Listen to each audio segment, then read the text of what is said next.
1966, owned by Ivor Grant. He bought it after it was a shed for about 40 years. He completely restored that. Well done, Ivor.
Number 36, thank you very much, sir. That's a Comber Carrier Bantam, owned by Colin Foxwell. It's got a drop-side tipper body, originally used by Exeter City Council. It was a street cleaning platform, and 2 similar trucks were purchased in 1989. One truck was built out of the best of two, combining those two that they bought, and in later life, the truck was an airport baggage carrier.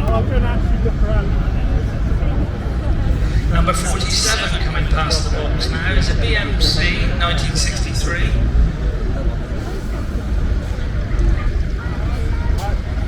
Owned by Paul, but the lorry was new to his grandfather in 1963, and he used it for peas and beans.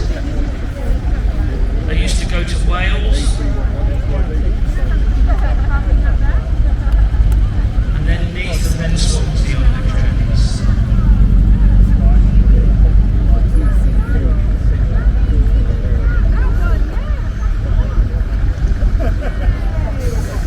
Number 24, a Ford 300E 500 weight van, 1954, owned by Ben Harris. And his grandfather bought this vehicle 27 years ago and then parked it up in a barn, like so many of these vehicles are. During lockdown, it was restored and finished in this Fordson tractor colours. Because this type of van used to be used to service Fordson tractors. Number 20 is the Stefan Savic 411, 1986 lorry owned by Terry. Number 3 coming past now. That's a Ford E83W pickup, 1949 vintage, owned by David.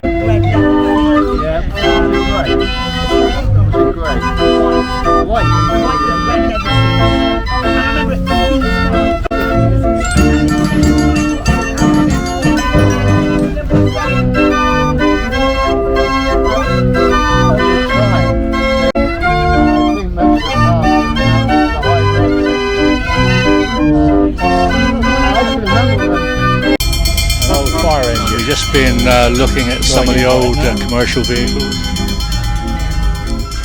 as they've been paraded around the arena, and here we have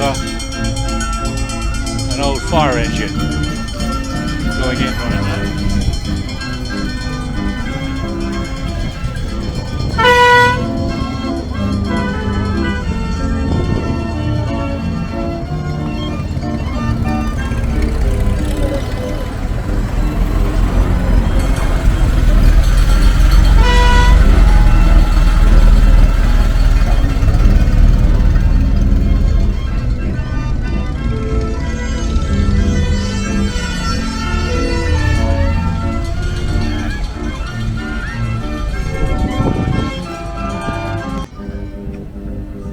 about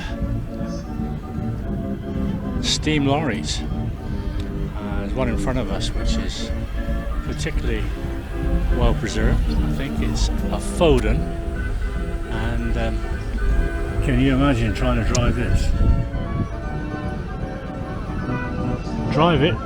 Looks lovely in its blue livery. And keep the coal stocked up so it doesn't stop on you.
big American, I imagine it's American, looks it to me, rig with a large caravan being pulled on the back. Pretty impressive setup.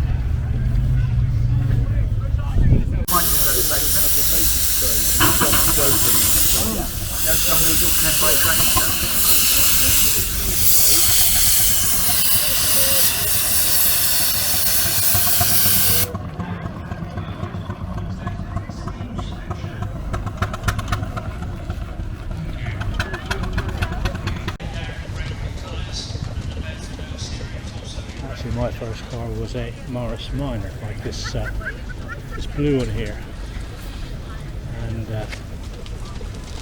my brother had a Morris Minor Traveller. That's the one in the green over there.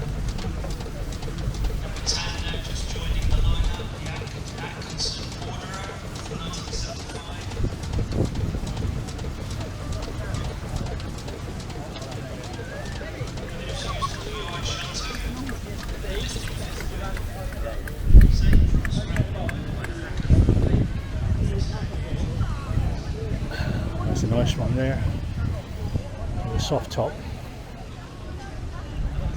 I had two of these MGB GTs.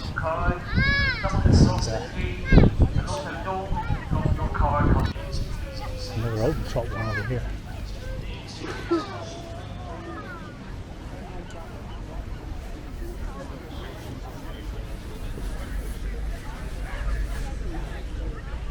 Beautifully kept, wonderfully preserved. Wire wheels. The real thing. I never owned one of these, but I always wanted one. This is what we call a Triumph Stag. Beautiful. With an open top as well. Look at the walnut dash. It's actually an automatic. Equally famous Jaguar that for years was used by the British police. And this is what we like to encourage in the miniatures and the full size, because without those youngsters we haven't really got a future in steam. So this, like I said, this is quite a new build. It's still got all its paint on there, and Steve's up very early every morning doing it at a polish. I'm also a compulsive liar. Thank you, Steve. Okay, this is the second Garrett, half-size Garrett we got on the site. This is driven by Daniel Fazy. Can I call him a steam apprentice anymore? No, I can't, because he's probably more advanced than I am. So this is similar to Steve's engine. It's a twin crank compound, but it's actually got a canopy on the top and some nicely made lamps on the front. This engine, well, and the same as Steve's, they're good on the roads. The belly tanks underslung hold a lot of water, and the tender, so they can actually go on the road and they do some miles. And to be honest, we all do some miles on these engines. We like to get them out on the road and just basically get full enjoyment. 1963, 62 and 61, and we believe it may have been used when the original road into Hinkley Point was built. And unlike some of the engines you see around, this has never actually been derelict. This was driven out of Buncombe's Yard straight into preservation. Some of the engines you see today have really come out of scrapyards and had an awful lot of work to bring them back up to condition where they can be used. And speaking of condition, here's one that is on the road to getting back to where it was. This was purchased a few years ago from the Thurlesford collection. They had a sale of some of their excess engines, and this was one of them. Lots of bits were missing from this engine, and the boiler was in very poor condition. And the Swaffield family, who took it on, managed to get the boiler done and found all the bits that were necessary to get the engine back into working order. And there it is, being driven by Charlie Swaffield with his sons David and Henry there with him. And that is an example of an engine in preservation, but still having a lot of work to do on it. Coming alongside me now is Young Buster, it says on it. Built, I believe, in 2002 and was used for many years in Minehead, giving people rides around, oh, still is apparently, rides around the town. There it is, being shown here today. Hopefully that'll be giving a few rides later on, judging by the collecting box that is fairly obvious in it. Going around the inside there at slightly faster speed than some is another roller, not one of the R10s. This was purchased by Bob Bell some time back, and it was purchased as a kit of parts basically. I spent much time putting it all back together, and he's going round today showing you what rollers can do. Passing me now is yes, I do recognise you, Lisa. The Herd Brothers from Weston's Island. This engine was bought by the great-grandfather of the current owner, not owned by the same family for all that time. Matt and Lisa Hurt managed to buy the engine back 2 or 3 years ago, and they've recoupled it with the Foden thrashing drum that it was used with originally. And it's nice to know that, you know, something like that is back in the family, having been there. It's known as a King Sedgemoor. Just going past the commentary position is yet another Aveling roller. This is another R10, and it has on the back a Scarifier. If you look behind the right hand back wheel, you will see quite a big construction. That is used to basically dig up the road surface, and then the rolls are used to put it down. Most of these rollers were actually built to work on stone roads, not on tarmac type roads. So that's the Scarifier. I mean, nothing like that is used these days. Passing me now, morning Abbey, or good afternoon even, is Balius. It was the Stevens engine.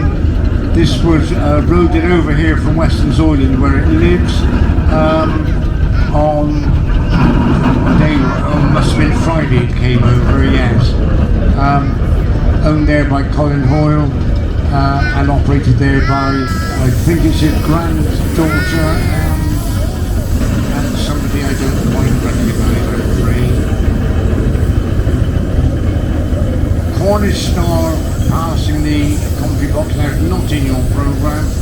It's a Garrett Showman's tractor, you'll see on the front, a bit sticking out, and this dynamo there to produce electricity. These were used on the show fields, and the electric power on them there was produced to